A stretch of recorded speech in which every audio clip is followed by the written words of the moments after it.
दोस्तों नमस्कार, मैं हूं मुकेश निठारवाल। मेरे यूट्यूब चैनल पर आपका स्वागत है।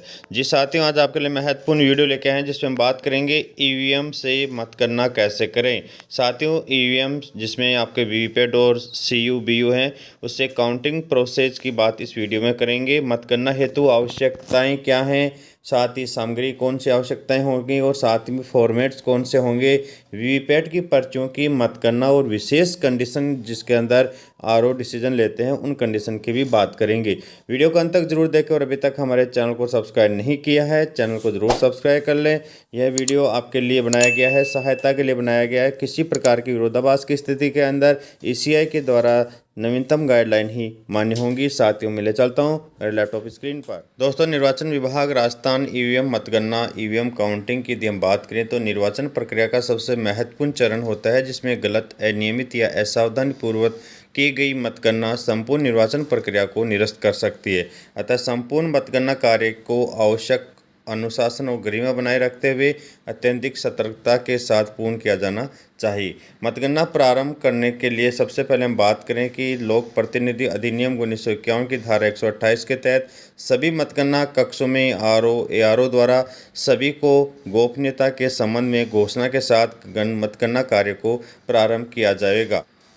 साथियों, मतगणना प्रारंभ के लिए सर्वप्रथम 8 बजे से रिटर्निंग अधिकारी की उपस्थिति में सामान्य डाक मतपत्रों की मतगणना और ईटीपीबीएस से प्राप्त डाक मतपत्रों की स्कैनिंग का कार्य प्रारंभ किया जाएगा। ईवीएम की मतगणना का कार्य विधानसभा क्षेत्रवार निर्धारित मतगणना कक्षों में रिटर्निंग अधिकारी की सहायता से या एआरओ के अधिकारियों के द्वारा 30 मिनट बाद 8:30 बजे से प्रारंभ किया जाएगा। अर्थात मतगणना जब ईवीएम की शुरू होती है उससे आधे घंटा पहले डाक मतपत्रों ईटीपीबीएस की गणना शुरू कर दी जाती है। आवश्यकताओं की बात करें तो इसमें सबसे प्रत्येक ईवीएम टेबल पर एक सीएस काउंटिंग सुपरवाइजर, एक सीए काउंटिंग असिस्टेंट और एक एमओ बैठेंगे अर्थात माइक्रो ऑब्जर्वर। साथ ही यदि प्रत्येक टेबल पीछे की मतगणना अभिकर्ताओं के लिए आवश्यक व्यवस्थाएं होंगी, एजेंट्स की व्यवस्थाएं होंगी। मतगणना टेबलों पर केवल कंट्रोल यूनिट्स ही भिजवाई जाएंगी और प्रत्येक मतगणना टेबल पर राउंड वार आने वाली मशीनों की सूची लगी होंगी। इसके साथ ही यदि हम बात करें तो मतगणना टेबलों पर आने वाली जो यूनिट्स का राउंड वार विवरण होता है वो पहले से तय होता है। यहाँ पर यदि हम उदाहरण के लिए बात करें तो आप देख रहे होंगे कि पोलिंग स्टेशन के जो नंबर हैं और राउंड हैं वो यहाँ पर प्रत्येक टेबल के अनुसार पहले से ही निश्चित किए हुए रहेंगे। यहाँ पर मतगणना टेबल पर आवश्यक सामग्री की बात करें तो नीला ball point pen, paper, rough paper, format 17C भाग सेकंड, एमओ हेतु अतिरिक्त फॉर्मेट, कार्बन पेपर, मतगणना समाप्ति के पश्चात मतपत्र के लिए जो फॉर्मेट 17C का भाग सेकंड की कार्बन कॉपी को सील करने हेतु A4 साइज का लिफाफा। इसी प्रकार मतगणना के अंदर जो फॉर्मेट 17C भाग सेकंड है उसका प्रारूप की बात करें तो यहाँ पर अभ्यर्थियों के नाम होंगे और साथ ही यहाँ पर राउंड और टेबल के नंबर रहेंगे और इसके अंदर आपके अभ्यर्थियों के नाम के साथ कंट्रोल यूनिट, प्रदर्शित मतों की संख्या, 17C के अनुसार भाग फर्स्ट में बिंदु संख्या 5 के अनुसार 49M में गठाए जाने वाले परीक्षण मतों की संख्या और यहाँ पर मतों की संख्या, ये वैध मतों की संख्या। इस प्रकार का जो फॉर्मेट है इसका भाग सेकंड है जिसमें यहाँ मतगणना प्रेक्षक के हस्ताक्षर होंगे, एजेंट्स के हस्ताक्षर होंगे और नीचे आरओ के हस्ताक्षर होंगे। इसी प्रकार एमओ की जो रिपोर्ट दी जाएगी उसका फॉर्मेट आप यहाँ पर देख सकते हैं। मतगणना के अंदर ईवीएम के प्रत्येक राउंड में पर्यवेक्षक महोदय के द्वारा किन्हीं भी 2 मतदान केंद्रों की मतगणना की पुनः जांच करवाई जाएगी। इस जांच की रिपोर्ट फरतक से तैयार की जाएगी। साथ ही यदि हम बात करें तो ये जांच का जो सैंपल का फॉर्मेट है वो यहाँ पर दिया गया है। मतगणना प्रारंभ यदि हम स्टार्ट की बात करें तो इसके अंदर यहाँ पर घोषणा की जाएगी प्रारंभ के अंदर, और घोषणा के अंदर सबको शपथ ली जाएगी कि यहाँ पर मैं मतगणना की गोपनीयता बनाए रखूँगा। मतगणना के प्रारंभ करने से ये उस राउंड की सभी ईवीएम की मतगणना का कार्य पूर्ण हो गया है। पर्यवेक्षक महोदय द्वारा 2 ईवीएम के रैंडम जांच का कार्य पूर्ण हो गया है। राउंड वाइज जो टेबल हैं एआरओ ऑब्जर्वर के हस्ताक्षर हो गए हैं। फॉर्मेट 17C भाग सेकंड पर एआरओ के हस्ताक्षर हो गए हैं और उस राउंड के परिणाम की उद्घोषणा कर दी गई है। ये अगले राउंड से पहले ये चीज़ है पहले सुनिश्चित कर ली जाएगी। यदि यहाँ मतगणना की राउंडवार गणना के दौरान टोटल बटन दबाने पर मतों का मिलान फॉर्मेट 17C भाग 1 में दर्ज मतों से नहीं होता है तो एससी सीयू को अलग रख दें, अर्थात उनके मिलान नहीं होती है, उनको काउंटिंग नहीं करें, उनको एक बार साइड में रख दें। इसके लिए सीयू से मतगणना नहीं की जाएगी, अर्थात उनके बाद में अन्य जो परिस्थितियां हैं वीपैट की पर्चियों की द्वारा वो देखा जाएगा। संभव है कि वास्तविक मतदान के दौरान मॉकपोल के पश्चात सीआरसी की निर्धारित प्रक्रिया का पालन नहीं की गई हो। इस प्रकार की स्थिति को पूरी तरह से उपस्थित उम्मीदवारों या उनके अभिकर्ताओं को आरओ एआरओ द्वारा समझाया जाएगा, उनको पहले ही बता दिया जाएगा। कंट्रोल यूनिट से मतगणना की जब प्रारंभ की बात करते हैं तो सबसे पहले कंट्रोल यूनिट के कैरिंग बॉक्स के एड्रेस टैग की जांच कर लें। जो बाहर लगे हुए हैं उन एड्रेस टैग की जांच की जाएगी। एड्रेस टैग से मिलान कर सुनिश्चित करें कि प्रत्येक टेबल पर उस राउंड से संबंधित मतदान केंद्र की यूनिट ही प्राप्त हुई है। यहाँ पर बात कर रहे हैं कि सीयू के कैरिंग बॉक्स को खोलकर एड्रेस टैग पर अंकित यूनिक आईडी एवं 17C भाग फर्स्ट में अंकित आईडी का सीयू के पीछे लगे जो मैग्नेटिक स्टिकर है ये वाला, इसके अंदर जो अंकित संख्या है उससे मिलान कर लें। सबसे पहले हम बात करें कि सभी सीलों को सही होने की सुनिश्चित करते हुए उपस्थित उम्मीदवारों या उनके गणक अभिकर्ताओं को संतुष्ट कर दें। उन्हें दिखा दें कि जो सीयू जिस बूथ के लिए है वो सारे के सारे सील और काउंटिंग या नंबर यहाँ पे मिल चुके हैं। सीयू के रिजल्ट खंड पर लगी हुई पेपर सील के अंदर के नंबर की भी जांच कर लें। ये सीयू के ऊपर जो आपके यहाँ पर जो नंबर दिए गए हैं इस नंबर की जांच कर लें। सीयू के पीछे हिस्से को खोलकर पावर स्विच को ऊपर की ओर करते हुए मशीन को ऑन कर लें। सीयू का जो पीछे का भाग है उससे उनको ऑन करना होगा। सबसे पहले आपको ग्रीन पेपर सील के नंबर हैं उनको नोट करके बता देना है। उसके बाद में सीयू के पीछे का जो ऑन ऑफ का बटन है उसे ऑन करना है। यहाँ पर सीयू ऑन होने पर पावर ऑन सीक्वेंस के मैसेज प्रदर्शित करेंगे। प्रदर्शित क्रम को पूर्ण होने दें। इसमें थोड़ा समय लगेगा जिसके अंदर ईवीएम इज ओके और यहाँ पर जो ड्यूरेशन है टाइम है प्रदर्शित खंड में प्रदर्शित किए जाएंगे। साथ ही यहाँ पर जो आपका टोटल बटन है सीयू का टोटल बटन दबाकर सीयू के कुल मतों का फॉर्म 17C से मिलान करना है। सबसे पहले आपको क्या करना है कि इसके अंदर जो टोटल बटन दिया गया है उसको आपको दबाकर देखना है और इससे आपके फॉर्म 17C में मिलान करना है। सावधानी पूर्वक ग्रीन पेपर सील को काटें, रिजल्ट खंड के बाहर लगे हुए एड्रेस टैग को हटाएं और रिजल्ट खंड के बाहरी ढक्कन को खोलें। ये जो आपको प्रोसेस करना है ये वाला, इसमें आप देख रहे होंगे सबसे पहले आपकी जो ग्रीन पेपर सील है उसको काटें, इसके बाद में उसके बाहर का एड्रेस टैग है उसको हटाएं और उसका जो रिजल्ट खंड है उसके जो ड्रॉ बॉक्स का ढक्कन है उसको हटा दें, खोल लें।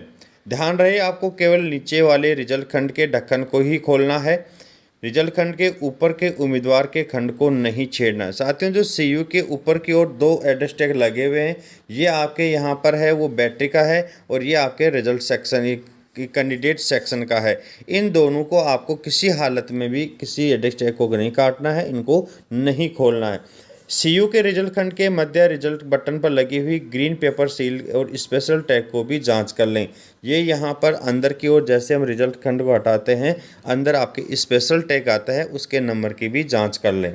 रिजल्ट खंड बटन पर लगी हुई ग्रीन पेपर सील को छेद कर रिजल्ट बटन को दबाएं। जैसे हम यहाँ पर देखेंगे तो आपके पास में यहाँ पर देखेंगे कि इसको ओपन करने पर अंदर जो स्पेशल टैग लगा हुआ है इसके साथ में यहाँ पर ग्रीन और रेड 2 ऑप्शन दिए गए हैं, बटन दिए गए हैं। आपको पता है सील करते समय ग्रीन वाले के ऊपर रिजल्ट के ऊपर है और आपके रेड वाला है वो प्रिंट पे होता है, तो आपको यहाँ पर रिजल्ट वाले को बटन को दबाना है। परिणाम के डिस्प्ले पर सर्वप्रथम प्रदर्शित होने वाले मतदान प्रारंभ होने और मतदान समाप्ति के दिनांक समय का रिकॉर्ड से मिलान करें एवं गणक अभिकर्ताओं को भी दिखाएं। ये यहाँ पर जैसे आप ऑन करते हैं तो यहाँ पर जो डिस्प्ले पे आता है वो आप एजेंट को भी प्रदर्शित करें, आप उनको दिखाएं। परिणाम का प्रदर्शन गणक अभिकर्ताओं को भी देखने दें और यदि आवश्यक हो तो पुनः रिजल्ट बटन दबाकर परिणाम को दोबारा भी देखा जा सकता है। किसी तकनीकी कारण से परिणाम प्रदर्शित न होने पर तुरंत अपने आरओ को सूचित करें। आप जैसे ही रिजल्ट बटन को दबाए हैं, एक एक कैंडिडेट के जो रिजल्ट्स आ रहे हैं उनको प्रत्येक आप एजेंट से उनको भी दिखाएं। यदि आप संतुष्ट नहीं होते हैं या दोबारा देखना चाहते हैं तो आप उसी समय दोबारा भी रिजल्ट प्रदर्शित करके दिखा दें। साथ ही आप देखेंगे कि 17C भाग सेकंड का जो मतगणना का परिणाम है उसको कैसे लिखेंगे। इसको लिखने का तरीका आपको इस प्रकार रहेगा। अभ्यर्थियों के नाम आ जाएंगे, कंट्रोल यूनिट के भाग में प्रदर्शित मतों की संख्या कि कौन से अभ्यर्थी को कितने अंक मिले हैं, मत मिले हैं, वो यहाँ पे लिखना है। और साथ में वैध मतों की संख्या है वो आपको यहाँ पे लिखनी होगी। कंट्रोल यूनिट से मतगणना का ये भाग सेकंड पूर्ण हस्ताक्षर कराएं, एजेंट के हस्ताक्षर कराएं, आरओ के साइन करवाएं। 17C भाग सेकंड की कार्बन कॉपी भी तैयार की जाएगी। दोनों कॉपियों पर गणक अभिकर्ताओं के हस्ताक्षर के पश्चात मूल प्रति को कंप्यूटर डेस्क पर दे दिया जाएगा और कार्बन कॉपी को फोटो प्रतियां तैयार करवाने कर प्रत्येक मतगणना अभिकर्ताओं को उपलब्ध करवाई जाएंगी। उसके पश्चात अगले राउंड के दूसरी प्रति जो कार्बन कॉपी को है पुनः संबंधित गणक पर्यवेक्षक को दे दी जाएगी। हम यहाँ पर बात करें जो गणक पर्यवेक्षक द्वारा गणना कार्य की समाप्ति के पश्चात राउंड वार 17C भाग सेकंड के कार्बन प्रतियों को एक बड़े लिफाफे में रखकर लिफाफे पर स्वयं का नाम, टेबल संख्या, कुल राउंड की संख्या लिखकर लिफाफे के सबसे ऊपर 17C भाग सेकंड में मतगणना परिणाम की डुप्लीकेट प्रति अंकित करेंगे और आरओ को सपूर्द कर दिया जाएगा। आरओ द्वारा इस लिफाफे को सील कर अन्य दस्तावेजों के साथ सुरक्षित रखा जाएगा, जिसका नमूना आप यहाँ पर देख सकते हैं। प्रत्येक कंट्रोल यूनिट का परिणाम देखने के बाद पीछे के कंपार्टमेंट खोलकर पावर को ऑफ करें, क्योंकि शुरू में हमने ऑन किया था, अब आपको पीछे से सीयू को ऑफ करना है। आपकी टेबल पर निर्धारित अगली कंट्रोल यूनिट्स के साथ भी यही प्रदर्शन प्रक्रिया है जो हमने यहाँ पे दोहराई है, वही प्रक्रिया आपको पुनः दोहरानी होगी। लेकिन यदि विशेष जो परिस्थितियाँ हैं उन विशेष परिस्थितियों में आपको क्या करना है, सीयू के कैरिंग केस पर एड्रेस टैग नहीं लगे हैं या सील क्षतिग्रस्त है तो आपको क्या करें। कैरिंग केस को खोलकर सीयू की अन्य सीलों को आप जांच कर लें। सीयू के pink paper seal, green pepper seal सभी ठीक हैं तो आपको आगे बढ़ना है। सीयू के pink paper seal, green pepper seal यदि क्षतिग्रस्त हैं तो आप मतपत्र लेखा जो 17C पार्ट फर्स्ट और पेपर सीलों के लेखे से मिलान कर लें। मिलान हो जाता है तो आपको आगे बढ़ना है। मिलान नहीं होता है तो सीयू के रिजल्ट खंड को खोलकर स्पेशल टैग की जाँच कर लें और स्पेशल टिक जो टैग है ठीक है तो आपको प्रक्रिया में आगे बढ़ना है, अन्यथा एआरओ को सूचित करें। यह आपने देख लिया होगा कि यदि बाहर के एड्रेस टैग, आपके ग्रीन पेपर सील, आपके स्पेशल टैग, आपके बाहर के एड्रेस टैग सभी यदि सही हैं, यदि क्षतिग्रस्त हैं तो आपको क्या करना है, क्या नहीं करना। अंत में यदि आपके स्पेशल टैग भी यदि आपको ठीक नहीं है तो एआरओ को सूचित करना होगा। सीयू की आईडी का मतलब का मतपत्र लेखा 17C पार्ट फर्स्ट से मिलान नहीं होता है तो आपको एआरओ को सूचित करना होगा। विशेष परिस्थितियों में यदि हम बात करें किसी मतदान केंद्र पर एक से अधिक ईवीएम सेट का प्रयोग किया गया है तो ऐसे सभी सेट्स की सीयू का निर्धारण राउंड में निर्धारित टेबल पर एक साथ ही लाया जाएगा। मान लो किसी बूथ के ऊपर 2 सीयू काम में ली गई हैं तो दोनों सीयू एक साथ ही उस राउंड में आई जाएंगी। ऐसी सभी सीयू के मतों की गणना का परिणाम अलग अलग मतपत्र 17C भाग 2 में तैयार किया जाकर समेकित परिणाम भी 17C के भाग 2 में तैयार किया जाएगा। 3 विशेष परिस्थितियां यहाँ पर हो सकती हैं जिनकी यदि हम बात करें। नॉन डिस्प्ले ऑफ रिजल्ट, यदि आप रिजल्ट वाले बटन पर क्लिक करते हैं और आपके रिजल्ट डिस्प्ले नहीं आता है। Non closure of close button, यदि आपका क्लोज बटन है उस पर लिखा हुआ आता है। या इम्प्रॉपर मॉक पोल, यदि ये तीनों कंडीशन होती हैं तो आपको क्या करना होगा। सबसे पहले यदि हम बात करें, यदि सीयू के डिस्प्ले पर यदि एरर मैसेज का कोई डिस्प्ले आता है या कोई भी डिस्प्ले नहीं आता है या अधूरा डिस्प्ले आता है तो ऐसे सीयू को अलग कर दें। यदि कोई डिस्प्ले नहीं है तो नई बैटरी लगाकर भी चेक कर सकते हैं। यदि नई बैटरी से भी डिस्प्ले नहीं आता है या एरर मैसेज डिस्प्ले होता है तो ऐसे सभी सीयू को एआरओ महोदय की अभिरक्षा में रखकर अलग कर दें। शेष मतगणना यथावत चलने दें। यदि हम आगे बात करें non closure of close button की स्थिति होती है तो ऐसी यूनिट रिजल्ट बटन दबाने पर इनवैलिड डिस्प्ले करेगी। अभ्यर्थी या उनके अभिकर्ताओं की उपस्थिति में वीडियोग्राफी के साथ ऐसी सीयू का टोटल बटन दबाकर सीयू के कुल मतों का फॉर्म 17C से मिलान कर लें। यदि मिलान होता है तो क्लोज बटन दबाकर उसके बाद रिजल्ट बटन से परिणाम प्राप्त किया जाएगा और यदि मतों का मिलान नहीं होता है तो ऐसी सीयू को एआरओ की अभिरक्षा में अलग रख दें। शेष सीयू की मतगणना यथावत की जाएगी। ऐसी परिस्थितियों में अनुचित मॉकपोल इम्प्रॉपर मॉकपोल के निर्देशों के अनुरूप आवश्यकता होने पर वीपैट की पर्चियों से गणना की जाएगी। यदि इस प्रकार की विशेष स्थितियां होती हैं और वीपैट की पर्चियों से मतगणना की जाएगी तो वहां पर क्या होगा, इसके लिए अलग से वीसीबी का निर्माण किया जाता है। वीसीबी का मतलब है वीवीपैट काउंटिंग बूथ, जो आप यहाँ पर देख रहे होंगे। जिस प्रकार मतगणना कक्ष में एआरओ स्वयं उपस्थित हो, उसी कक्ष में एक गणना टेबल को पहले से ही वीपैट काउंटिंग बूथ जो वीसीबी है के रूप में चिन्हित कर दिया जाएगा, जहां वीपैट को छपी हुई पर्चियों की मतगणना की जाएगी। इस टेबल पर पर्चियों की गणना से पहले सामान्य ईवीएम की राउंड वार गणना की जाएगी। वीपैट की काउंटिंग जो बूथ है वीसीबी है को तार की जाली से ढका जाएगा ताकि किसी भी अनाधिकृत व्यक्तियों की पर्चियां तक पहुंच नहीं सके। यहाँ पर 3 विशेष परिस्थितियाँ बनती हैं जिसकी हम बात करें। वीपैट पर्चियों से गणना एक एक करके निर्धारित वीसीबी में ही की जाएगी। किसी तकनीकी कारण से सीयू के परिणाम प्रदर्शित नहीं होने पर, मॉकपोल डाटा क्लियर नहीं होने पर की जाने वाली प्रत्येक वीपैट पर्चियों की गणना को एक अलग राउंड माना जाएगा। पर्चियों की गणना प्रारंभ करने से पूर्व अन्य सभी ईवीएम गणना टेबलों के गणक अधिकारी और अभिकर्ताओं को गणना हॉल के बाहर निकाल दिया जाएगा। यहाँ पर आप देख सकते हैं वीपैट पर्चियों की गणना केवल निम्न 3-4 परिस्थितियों में ही की जाएगी और इनका क्रम भी यही रहेगा। सबसे पहले यदि हम बात करें तो सर्वप्रथम किसी तकनीकी कारण से सीयू के परिणाम प्रदर्शित नहीं होने की स्थिति में उस सीयू बूथ की वीपैट की पर्ची की काउंटिंग की जाएगी।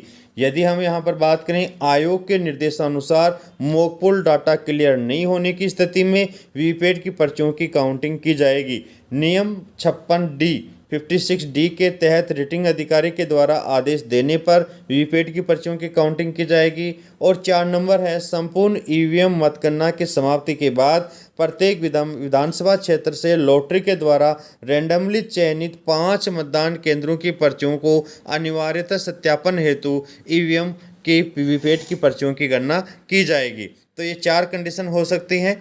यदि हम आगे बात करें अंतिम चक्कर की सामान्य ईवीएम मतगणना की समाप्ति के बाद सर्वप्रथम उस मतदान केंद्रों की वीपैट पर्चियों की गणना की जाएगी जिनकी सीयू से परिणाम प्राप्त नहीं हो सका। इसके पश्चात ऐसे मतदान केंद्रों की वीपैट पर्चियों की गणना की जाएगी जिनके लिए मॉकपोल डाटा क्लियर नहीं किया गया था और जीत का अंतर ऐसे सभी मतदान केंद्रों पर डाले गए कुल मतों के बराबर है उससे कम है।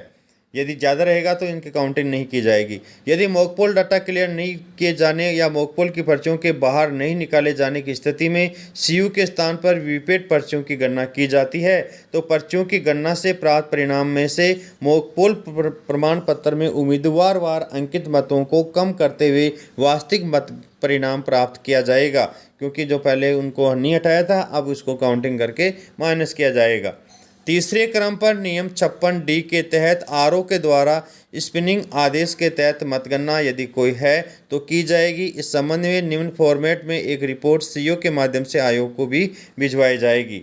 इसके पश्चात प्रत्येक विधानसभा, तो यहाँ पे क्लियर हो गया है कि 4 कंडीशन के अंदर ही वीपैट की पर्चियों की काउंटिंग वीसीबी के द्वारा की जाएगी। इसके पश्चात प्रत्येक विधानसभा क्षेत्र में 5 मतदान केंद्रों की वीपैट पर्चियों की गणना, मतदान केंद्रों का चयन रिटर्निंग अधिकारी के द्वारा उम्मीदवारों और उनके विक्रेताओं और पर्यवेक्षक महोदय की उपस्थिति में लॉटरी के द्वारा की जाएगी। लॉटरी संबंधित विधानसभा क्षेत्र के मतगणना कक्ष में ही अंतिम राउंड के तुरंत बाद निकाली जाएगी। सीयू की जो अंतिम राउंड है, उसके बाद इस प्रकार के लोटे निकालकर 5 वीपैट की काउंटिंग की जाएगी। जिन 5 मतदान केंद्रों के लोटे निकाली जाएगी वहां प्रयोग में आए सभी वीपैट को एक एक करके पहले से किसी टेबल पर तैयार वीसीबी में लाया जाकर पर्चियों की गणना की जाएगी। गणना के उपरांत उस मतदान केंद्र के लिए सीयू की गई मतगणना प्रपत्र 17C भाग सेकंड में लिखे गए परिणाम से जांच की जाएगी। यदि दोनों में कोई अंतर आता है तो पर्चियों को दोबारा गणना तब तक जारी रखी जाएगी तब तक कि गणना के परिणाम का मिलान या तो सीयू के गणना से या पर्चियों की पूर्व गणना के परिणाम से नहीं हो जाता है। साथ ही ये विशेष महत्वपूर्ण बात है, मतगणना पर्चियों की तब तक की जाएगी या तो वहाँ पर सीयू के काउंट टोटल बटन से काउंट हो जाए, या मान लो कि 3 बार राउंड किया या 4 बार राउंड किया गणना का, तो पहले के किसी 2 राउंड में या 1 राउंड में यदि मिलान हो जाता है तो वहाँ पर उसको मान्य मान लिया जाएगा। वीपैट में आरओ एआरओ ऑब्जर्वर द्वारा संपूर्ण प्रक्रिया को व्यक्ति से परीक्षण किया जाएगा। संपूर्ण प्रक्रिया की वीडियोग्राफी भी की जाएगी और यदि पर्चियों की गणना और सीयू से की गई गणना में कोई अंतर आता है तो पर्चियों की गणना के आधार पर परिणाम को संशोधित भी किया जाएगा। वीपैट से पर्चियों को बाहर निकालते समय यदि कोई पर्ची वीपैट के प्रिंटर में अटकी हुई है तो उसे खींचकर गिराने की कोशिश नहीं करें। ऐसी आधी कटी या अटकी हुई पर्चियों को गणना में सम्मिलित नहीं किया जाता, क्योंकि तब तक पर्ची कटकर नहीं गिर जाती तब तक सीयू के अंदर ब्रॉडकास्ट नहीं होता है, तो उन्हें आपको नहीं लाना होगा। आवश्यक सामग्री की यदि बात करें तो 14x10x5 आकार का ढक्कन युक्त पारदर्शी प्लास्टिक का डब्बा होगा, पिजन होल फ्रेमवर्क होगा, रबर बैंड होगा, पेपर नाइफ या रफ पेपर होगा, प्रपत्र 17C भाग सेकंड का नेक्जर होगा और एमओ के लिए अतिरिक्त फॉर्मेट होगा। ये आपके वीसीबी के काउंटर के ऊपर उपस्थित रहेंगे। फॉर्मेट 17C भाग सेकंड का अनुलग्न जो आपको यहाँ दिखाया गया है, इस फॉर्मेट के अनुसार इसके अंदर भी वही सारा प्रोसेस लिया जाएगा जो सीयू की काउंटिंग के अंदर लिया गया था। ऑब्जर्वर का फॉर्मेट है उसको भी इसी प्रकार यहाँ पे भरा जाएगा और ये नमूने के जो फॉर्मेट हैं वो देखे जाएंगे। वीपैट काउंटिंग बूथ जो वीसीबी का है, चिन्हित मतगणना कक्ष के टेबल पर संबंधित वीपैट को लाया जाएगा सबसे पहले और उसके बाद में वीपैट के ड्रॉप बॉक्स के सभी पर्चियों को निकालकर टेबल पर पहले से रखे हुए 14x10x5 के आकार के ढक्कन युक्त पारदर्शी प्लास्टिक के डब्बे में खाली कर दिया जाएगा। यहाँ पर आप देख रहे होंगे वीपैट पर्चियों की गणना के लिए पहले से तैयार जो पिजन होल फ्रेमवर्क का प्रयोग किया जाएगा। इसके अंदर आपके यहाँ पर जो चिपके हुए हैं उनके सिंबल हैं, उनके सिंबलों के अंदर उनको लिखा जाएगा। पिजन होल जो फ्रेमवर्क में कम से कम उम्मीदवारों की संख्या से 2 खाने अधिक होने चाहिए नोटों के लिए और एक टेस्ट पर्चियों के लिए। साथ ही प्रत्येक खाने का जो आकार है वो 6x4x4 होना चाहिए और पिजन होल की संरचना मजबूत पारदर्शी प्लास्टिक के पदार्थ की होनी चाहिए। यहाँ पर यह भी दिया गया है इनके दीवारों पर प्रत्येक उम्मीदवार के लिए 4x3 के आकार में छपी हुई चुनाव चिन्ह की पर्चियों को चिपकाया जाएगा। यहाँ पर मतगणना टेबल पर संबंधित वीपैट को एक एक करके लाया जाएगा। यदि किसी मतदान केंद्र पर वीपैट को बदला गया था तो उस मतदान केंद्र पर प्रयोग में ली गई सभी वीपैट यूनिट्स को लाया जाएगा। ड्रॉप बॉक्स के एड्रेस टैग की प्रविष्टियों का मिलान किया जाएगा। ये करने के बाद में आप देखेंगे कि यहाँ पर वीपैट के ड्रॉप बॉक्स को खोलकर सभी पर्चियों को सावधानीपूर्वक विशेष बॉक्स में खाली किया जाएगा और यह सुनिश्चित करें कि वीपैट के ड्रॉप बॉक्स में कोई भी पर्ची शेष नहीं है। इसे उपस्थित मतगणना अभिकर्ताओं को भी दिखा दें, एजेंट को दिखा दें कि वीपैट के ड्रॉप बॉक्स को पूर्ण रूप से खाली कर लिया गया है, अंदर कोई भी पर्ची शेष नहीं है। यदि किसी मतदान केंद्र की वीपैट को खराबी के कारण बदला गया है तो उसे कोई पर्ची लटकी हुई मिले तो उसे कट कर नहीं गिरी हो तो उसे खींचकर गिराने की कोशिश नहीं करें और इन पर्चियों के साथ पोस्ट की 7 स्लिप भी होंगी जिन्हें सुरक्षित रखा जाएगा लेकिन मतगणना में सम्मिलित नहीं किया जाएगा। उन पर्चियों पर लिखा होगा नोट टू बी काउंटेड, उनको अलग कर दिया जाएगा क्योंकि जब वीपैट ऑन होता है तो 7 पर्चियाँ निकलती हैं। अब पर्चियों को एक एक करके अलग करते हुए उपस्थित अभिकर्ताओं को दिखाते हुए पिजन होल बॉक्स में संबंधित खाने में डाल दिया जाएगा। वीपैट की टेस्ट स्लिप को भी अलग करते हुए पिजन होल के टेस्ट स्लिप के खाने में रख दिया जाएगा और इसी प्रकार प्रत्येक खाने की पर्चियों को निकालकर 25-25 के बंडल तैयार किए जाकर पर्चियों की गणना की जाएगी। मतगणना के परिणाम को फॉर्म 17C के भाग 2 के साथ अनेक्जर में अंकित किया जाएगा। मतगणना के परिणाम को उपस्थित अभिकर्ताओं के सामने बताया जाएगा और यदि ईवीएम और पर्चियों के परिणाम में कोई अंतर हो तो नियम 56D(4)(b) के अनुसार पर्चियों की गणना के परिणाम को मानकर रिजल्ट शीट में भी संशोधित किया जाएगा।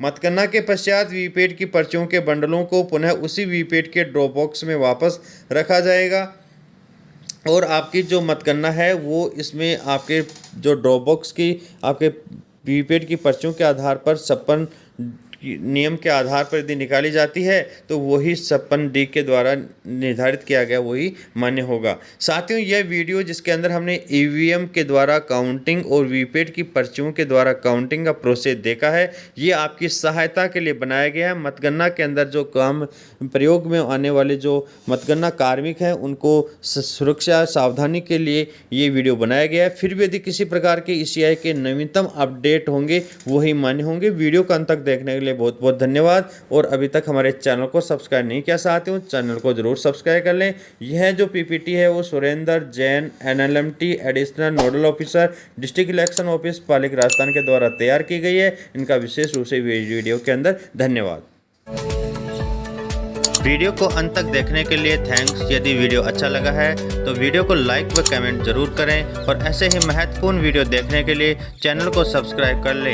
यह जानकारी अधिक लोगों तक शेयर जरूर करें।